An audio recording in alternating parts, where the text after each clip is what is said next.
या निवडणुकीमध्ये आपण पूर्णपणे पराभूत केलं। पण त्यांना जरी आपण निवडणुकीत पराभूत केलं असलं तरी त्यांच्या कारवाया थांबलेल्या नाही आहेत। आपल्या समोर आव्हान आहे। आपण आत्ताच बघितलं कशा प्रकारे बांगलादेशी घुसखोर या ठिकाणी आपल्याला अलीकडच्या काळात सापडतायत आणि केवळ सापडत नाही आहेत तर ते कागदपत्र बनवून मतदार याद्यांमध्ये या ठिकाणी घुसतायत।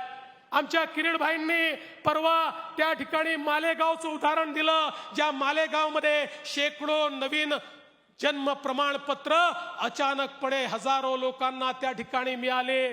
मालेगाव असेल, इकडे अमरावतीचं अंजनगाव असेल, अचानक त्या ठिकाणी एकेका गावामध्ये 100 लोकांना जन्माचं प्रमाणपत्र मिळत आहे। 50 वर्षाचे 60 वर्षाचे लोक अचानक आपल्या जन्माचं प्रमाणपत्र काढतायत। वोट जिहादचा पाठ तू सुरू झालेला आहे। हे सगळे घुसखोर आहेत। या घुसखोरांना बाहेर काढण्याचं आव्हान हे आता आपल्या समोर आहे। या देशामध्ये एकही घुसखोर या महाराष्ट्रामध्ये आपल्याला त्या ठिकाणी राहू देता कामा नये।